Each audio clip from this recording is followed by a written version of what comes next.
Problem C 46 নম্বর 2017 সালের অঙ্ক। Hasan limited purchase machine on January 1 2015। 2 লক্ষ টাকা দিয়ে একটা মেশিন ক্রয় করা হয়েছে। পেইড টাকা 10,000 ফর ট্রানজেকশন না ট্রান্সপোর্টেশন। ট্রান্সপোর্টেশন মানে হচ্ছে পরিবহন। 2 লক্ষ টাকা দিয়ে ক্রয় করছে, পরিবহন বাবদ আরো 10,000 টাকা খরচ হয়েছে। এন্ড বলছে টাকা 5,000 ওয়েজেস ফর ইনস্টলেশন, সংস্থাপন করাইতে গিয়ে আরো 5,000 টাকা খরচ হয়েছে। তাহলে আমার এখানে মোট খরচ হয়ে গেছে 2,15,000। তখন মেশিনের টাকাকে আমি কিন্তু 2 লাখ টাকা বলতে পারবো না, বলতে হবে 2,15,000, আর অবশ্যই ধরা লাগবে 2,15,000-এর উপর। এবার বলছে দা ফার্ম পারচেস এনাদার মেশিন, আরো একটা মেশিন ক্রয় করছে মার্চের 1 তারিখ 2016 সালে। তাহলে 2016 সালে যে মার্চের 1 তারিখ ক্রয় করছে, তখন আগের মেশিনটা কি ব্যবহার করবে নাকি বাদ দিয়ে দিবে?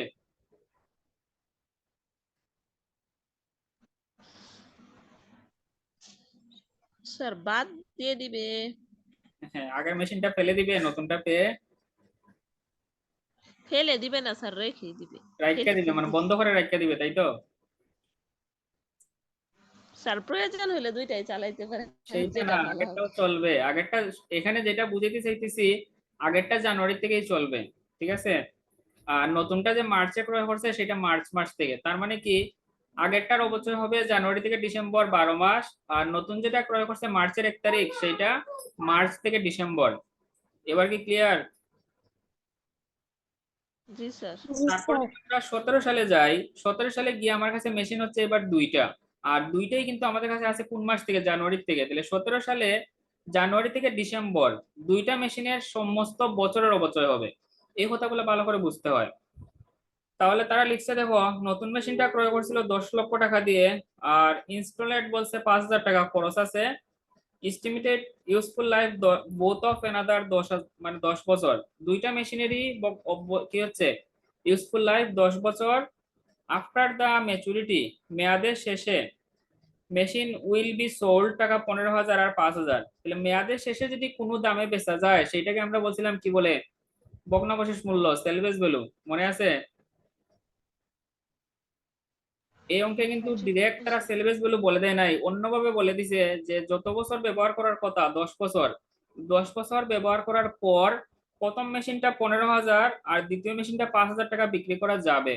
তাহলে তখন ওই মেশিনটা 15,000 টাকা মূল্যের, মানে ব্যবহার উপযোগী ছিল, তাই ব্যবহার করা বিক্রি করা যাবে। যদি সেই মূল্যের না থাকতো তাহলে কি সেটা বিক্রি করা যাইতো? না স্যার। তার মানে সেটার নাম ঘুরে বলছে তারা কি? সেলভেজ ভ্যালুই।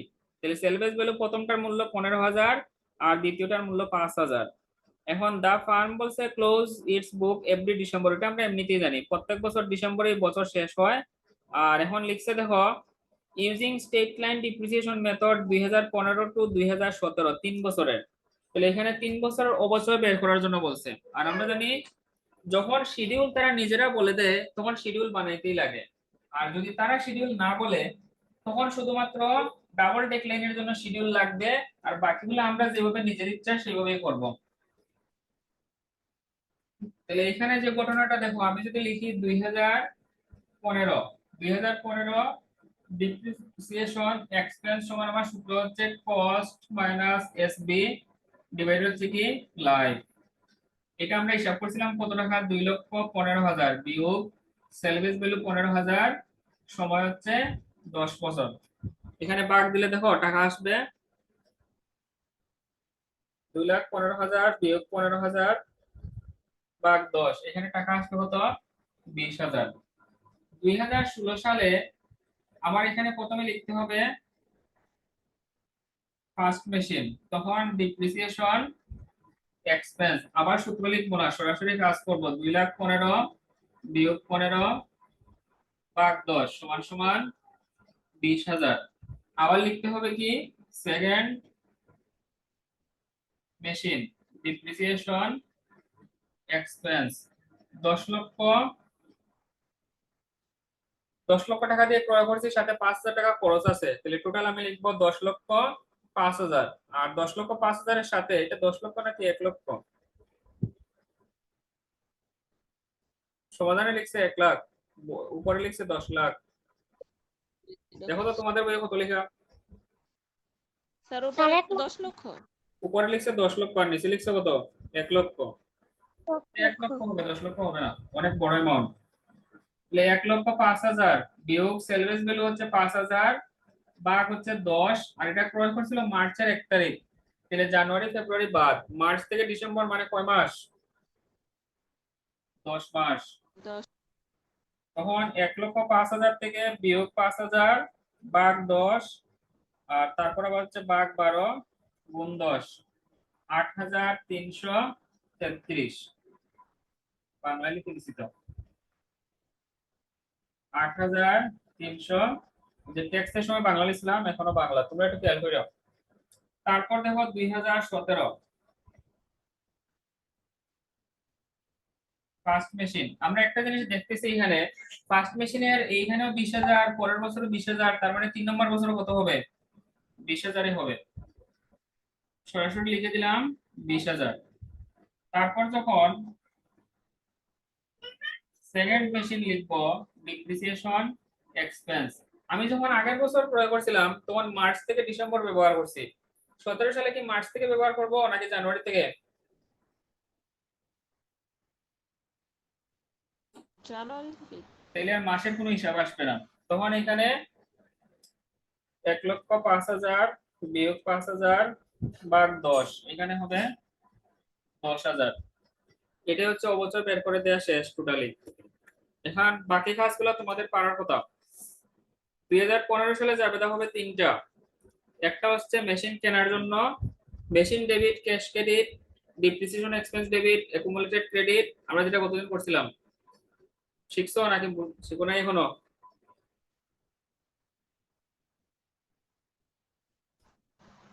শিখেছি স্যার। 2 নাম্বার রিকোয়ারের দিকে তাকাও, বলছে প্রিপেয়ার জার্নাল এন্ট্রিজ। কোন বছর উল্লেখ করছে নাকি 3 বছরের দিতে হবে? 3 বছরই স্যার। ওই যে উপরে বলে আসছে using straight line method for 2015 to 17, মানে সবগুলা কাজই আমাদের করতে হবে 3 বছরের। তাহলে এখানে যাবে থাকতে হবে আমার কয় বছরের? 3 বছরের। টাকাগুলো একটু মনে রাখো, 8,000।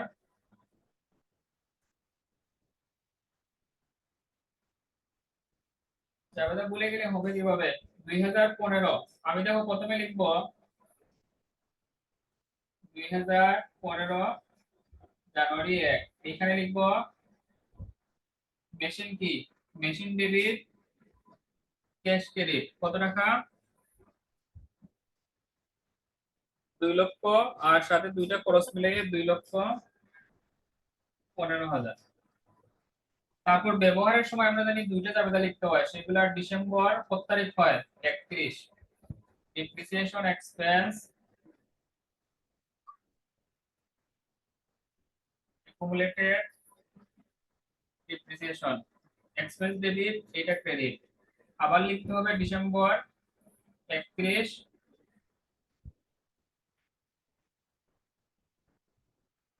Income summary debit, depreciation expense credit. এবার 15 সালে আমার অবচয় কত টাকা হয়েছিল? 20,000।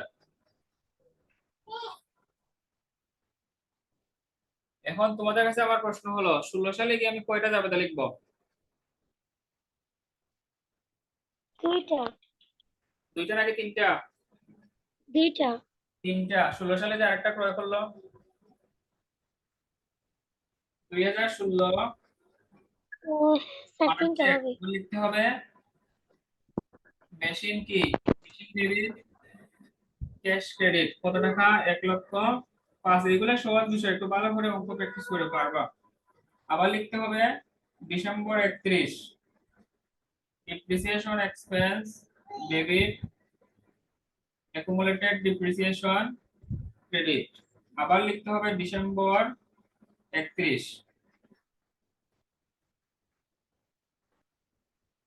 ইনকাম সামারি ডেবিট আর ডিপ্রিসিয়েশন এক্সপেন্স ক্রেডিট। এখন 16 সালে আমরা অবশ্যই টাকা বের করেছিলাম, দেখো এইভাবে একটা টাকা ছিল 20,000, আরেকটা টাকা ছিল 8,333, দুইটা মিলে হচ্ছে 28,333। তাই আমরা এখানে টাকাও লিখবো 28,333। না বুঝতে পারলে বলো।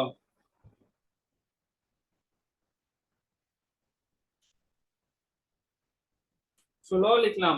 17 সালে কয়টা জাবেদা হবে?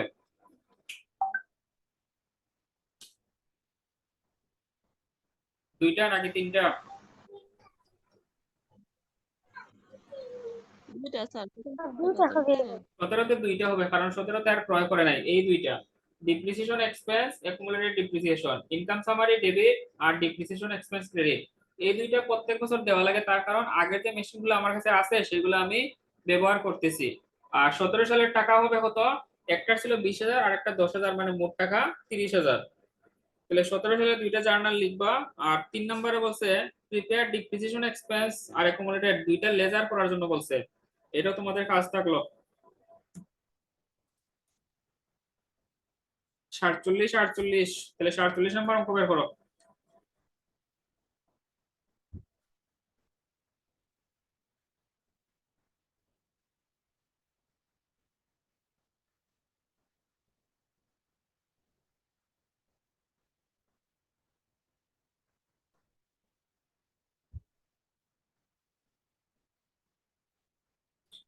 বের করছি স্যার।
তাইলে 47 নাম্বার লিখছে পিঙ্কি বলছে কি কনস্ট্রাকশন কোম্পানি পারচেস এ মেশিন জানুয়ারি 1 2014 75,000 টাকা দিয়ে। অলসো স্পেন্ড বলছে টাকা 2,000, ক্যারেজ এন্ড 3,000 টাকা বলছে ইনস্টলেশন। দুইটা খরচ আছে, তাহলে সেটা কি 75,000 নাকি টোটাল 80,000? 80,000। বুঝে তোমাদের বইয়ের সমাধান দিচ্ছে, দেখো 75,000 এর সাথে 5,000 যোগ করছে, তারপর আবার লিখছে 75, যোগ করে মোট হবে কত? 80,000। এখন দ্য মেশিন এক্সপেক্টেড বলছে হ্যাভ ইউজফুল লাইফ 5 ইয়ার্স, 5 বছর ব্যবহার করা যাবে। আর স্কার্ফ ভ্যালু যেটা সেলভেজ ভ্যালু ধরা হয় সেটা 8,000। এজুইং বলছে অ্যাকাউন্টিং ইয়ার ক্লোজ 31 ডিসেম্বর, এটা আমরা এমনিতেই জানি। রিকোয়ার্ড হচ্ছে শো দা ডিপ্রিসিয়েশন শিডিউল। এখানে শিডিউল বলছে মানে তালিকা দেখানোই লাগবে 2014 থেকে 2018, তাহলে 14 15 16 17 18 5 বছর। ইউজিং বলছে ফলোইং মেথড। কয়টা বলছে দেখো, একটা না দুইটা? দুইটা। সাম অফ ইয়ার ডিজিট আর ডাবল ডেকলাইন শিখা হইছে নাকি করে দেয়া লাগবে? শেখা হয়েছে স্যার। তাহলে পারবো? শেখা হয়েছে। জি স্যার। আচ্ছা, পারলে হইছে। সাম অফ ইয়ার ডিজিটে প্রথমে বছরগুলো যোগ করা লাগে, আর তারপর বছর যোগ করলে 5 5 পর্যন্ত যোগ করলে হয় 15, 15 দিয়ে ভাগ 5 দিয়ে গুণ, আবার 2 নম্বর বছর 15 দিয়ে ভাগ 4 দিয়ে গুণ, আবার 15 দিয়ে ভাগ 3 দিয়ে গুণ। এইভাবে সম্পূর্ণ বইয়েরটা না দেখে দেখে নিজেরা ভালো আর প্রথমে চেষ্টা করো, তারপর দেখো অঙ্কগুলো ভালো করে শেখা হয়। আর যদি দেখা যায় একটা অঙ্ক করার পর তুমি কিছু জায়গায় গিয়ে আটকে গেছো আর পারো না, বইয়ের সাহায্য নিছো, তখন যদি না বুঝে সম্পূর্ণ তুলে নাও তাহলে কিন্তু ওই জায়গা থেকে শেখা হয় না, যতটুকু আগে পারছিলা ওইখানেই থেকে যায়। আর যদি ওই বাকি জায়গাটা বিস্তারিত একটু চিন্তা ভাবনা করে বুঝে লিখো তাহলে দেখা যায় ওইখান থেকে বোঝা গেল। 48 নম্বর অঙ্কের দিকে তাকাও। 48 এই টাইপের অঙ্ক তোমাদের পরীক্ষা আসে, কঠিন কিছু আসে না। তারপরও আগামী ক্লাসে দু একটা অঙ্ক কঠিন টাইপের করাই দিব। 48-এ বলা আছে 1 জানুয়ারি 2014 হেলাল কোম্পানি বলছে পারচেস মেশিন 27,000 টাকা। দা এস্টিমেটেড লাইফ মেশিন বলছে 5 ইয়ার্স। রেসিডুয়াল ভ্যালু মানে সেলভেজ ভ্যালু, তাহলে এটার আমরা নাম দেখলাম তিনটা, ভালো করে মনে রাখো। সেলভেজ ভ্যালু, স্কার্ফ ভ্যালু আর রেসিডুয়াল ভ্যালু, এই সবগুলো মানেই হচ্ছে ভগ্নাবশেষ মূল্য। টাকা কত? 2,000। ইঞ্জিনিয়ার বলছে of the company estimated that the usable life of machine will be টাকা, উইল বি বলছে কত? 5,000 ঘন্টা। তার মানে অঙ্কটা হয়ে গেছে কিসের? প্রোডাকশন মেথডে। দ্য মেশিন ইউজড 1200 ঘন্টা 2014, 8000 ঘন্টা 2015, 900 ঘন্টা 2016, আর 1100 ঘন্টা 2017, 1000 ঘন্টা 2018। মানে প্রত্যেক বছর কত ঘন্টা ঘন্টা করে ব্যবহার করছে এইটা বলে দিছে। এখন এই পদ্ধতির সূত্র আমরা জানি, প্রথমে ডিপ্রিসিয়েশন রেট বের করা লাগে, আর ডিপ্রিসিয়েশন রেট যত টাকা হয় সেটা দিয়ে প্রত্যেক বছর যত ইউনিট বা যত ঘন্টা ব্যবহার হয়েছে সেটা দিয়ে গুণ দিলেই পাওয়া যায় কি অবচয়ের টাকা। The final years of the company close December 31, এটা এমনি আমরা জানি। এখানেও কাজ হচ্ছে compute the depreciation of machine from 2014 থেকে 2018 ফলোইং মেথড। এখানে কিন্তু শিডিউল বলে নাই, বলছে ডিপ্রিসিয়েশন বের করার জন্য। এখন 2014 থেকে 18 এটাও 5 বছরের। আর পদ্ধতি হচ্ছে স্টেট লাইন আর প্রোডাকশন। স্টেট লাইন যে আমি এখানে প্রথমে করছিলাম 2015 লিখে, 16 লিখে, 17 লিখে, এইভাবে তোমরা 1 বছর, 2 বছর, 3 বছর, 5 বছর লিখে করবা। আর ডাবল প্রোডাকশন মেথডের যেটা বলছে এখানে কিন্তু টেবিল বলে নাই, এইটাও তোমরা ডিপ্রিসিয়েশন রেট মনে করো, রেট হইছে 2 টাকা। কয় টাকা বললাম? 2 টাকা। তাহলে 2014 এখানে লিখবা ডিপ্রিসিয়েশন সমান সমান ঘন্টা আছে কত? 1200। 1200 ঘন্টা গুণ 2, এখানে হয়ে যাবে 2400। এক্সাম্পল দিলাম এইভাবে। 2 সাল লিখবো, আর প্রত্যেক বছরের ঘন্টাকে তার রেট দিয়ে কি করব? গুণ দিয়ে দিব। এই যে 3টা অঙ্ক দেখলাম, দেখে কি হইলো? মনে হলো না যে এইভাবে আসলে পরীক্ষা পারবো?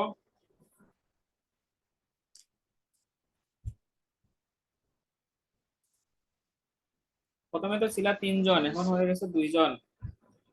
এই চ্যাপ্টারের সম্পূর্ণ বিষয়গুলো হচ্ছে আমরা যে প্রথম দিকে আলোচনা করছিলাম, মনে করে দেখো একটা শীটের যে 2টা পেজ, ওইখানেই বলছিলাম যে সম্পূর্ণ আলোচনাটাই কোথায়? ওই শীটের মধ্যেই।